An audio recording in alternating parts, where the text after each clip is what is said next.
Hi, and welcome to this brief tutorial of a calculator. I know I've created various calculators before, but this one I just want to show you guys one or two things that you can also do when developing calculator. So the first thing I'm going to do now is just to maybe create my buttons first. So right there I have my button in place. This very button, I'm just going to change the properties. So I'm not going to bother changing the names. You can always do that if you want. So I just change this font property. Now I've set that to bold, and maybe the size, just make that 28. So that's fine. So the text, change the text itself to 1. So that is set for this very button. So all I just need to do is to hold down my control and just drag it across to 3 and number 4. Now select all, hold down the control, drag. Repeat the same thing, drag. And just one more for the equal sign. Hold it down and that's your equals. So the next thing I will do is just to change the text content. So that's 2, 3, make that 4, 5, 6, 7, 8, number 9, 0. That's my decimal point. Hold that declare equals, plus, minus, multiplication, division. There. So the next part is just to get my text box in place. That'll be my display right there. That's it. Let's drag it up to that width. Then set the alignment to align right. There. Enter 0 as the text content. Change the font size as well to 28.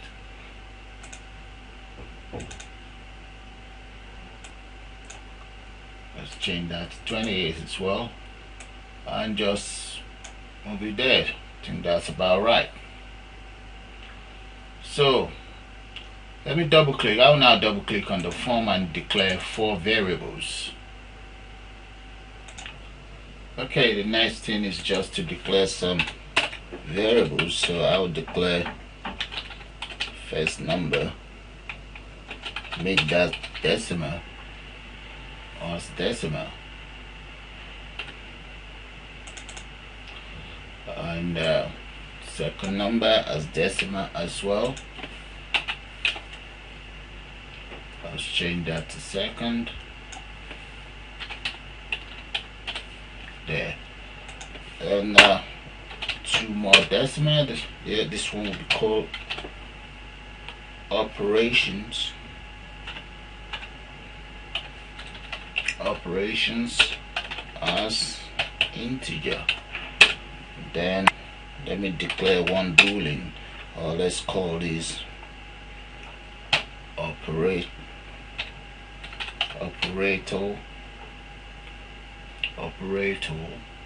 underscore selector. Alright, seems a bit long, but that's okay, as boolean. In this case, my boolean, let me set that to false. There. Okay, I now have all my 4 variables in place. So the next thing I'll do is start right away. Double click on button 1 and enter the following lines of code. So the very first line of code, I'll start with if text box 1, text box 1 dot text,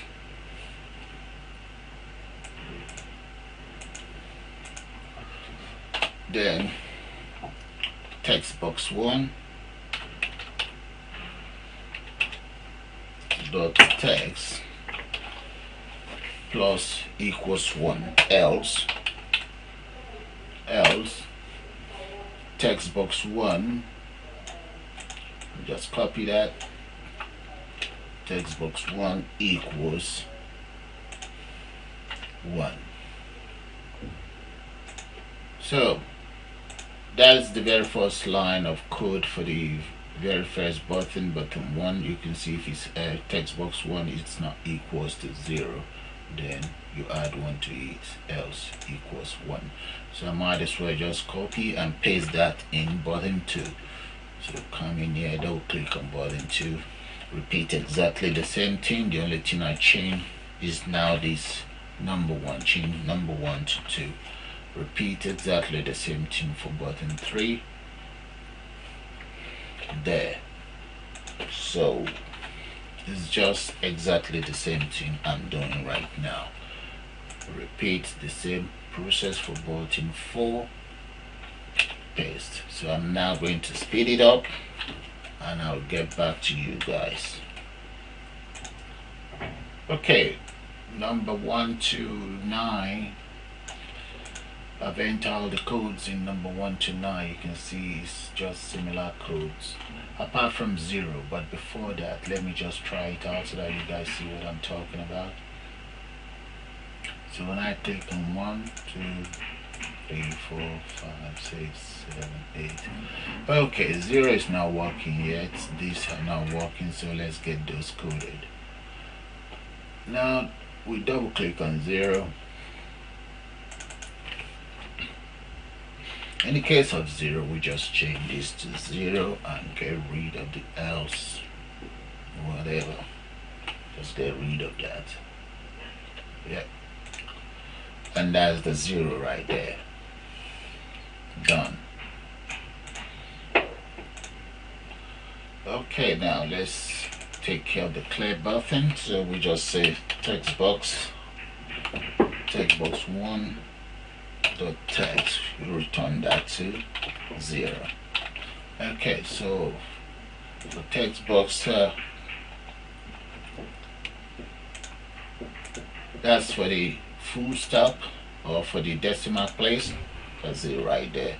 So if not, text box 1 dot text dot contains dot, then text box 1 dot text plus equals dot.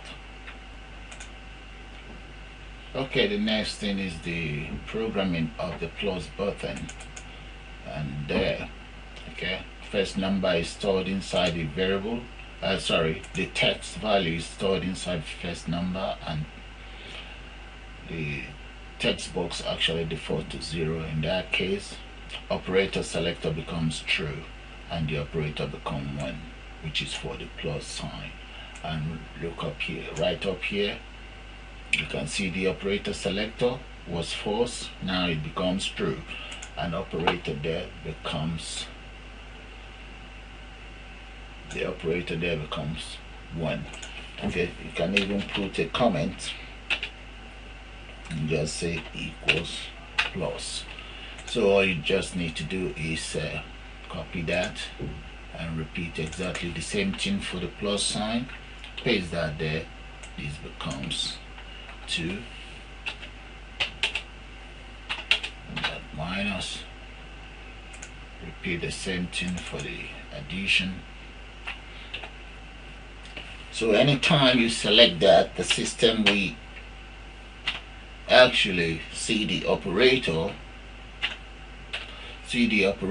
as the plus sign as 3, the multiplication sign as 3 plus minus sign as 2, and 1 as the plus sign, while the division sign will be 4.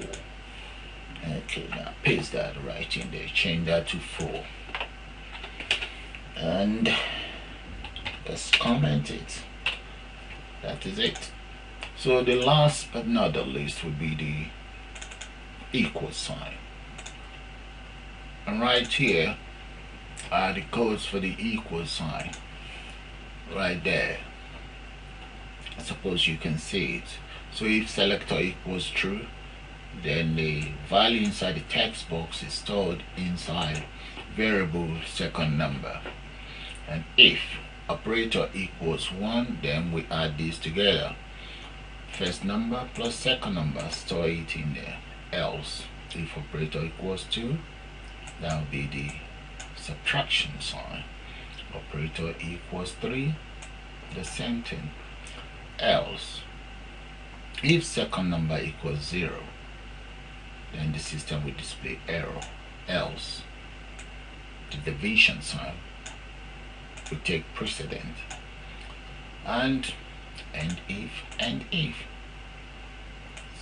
operator selector equals false, and that's it. That's all there is to it. So now let's try out our system.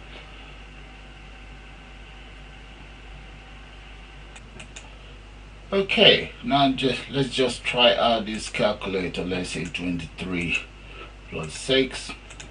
There. We clear it. The clear button works. Supposing we say 5 divided by 0. You should know what that means. An error, because that's impossible. Clear.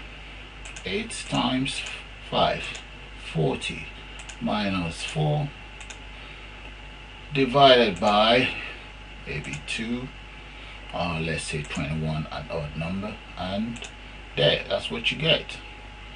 Okay, so guys, that's how you develop a calculator. I'm just going to call it a day for now, so you all have a nice day. And just before I leave, let me show you the lines of codes again. Right from the top.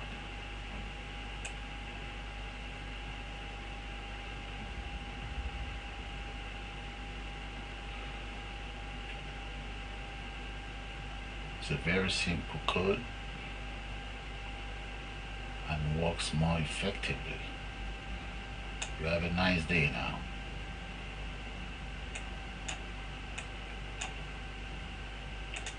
And bye for now.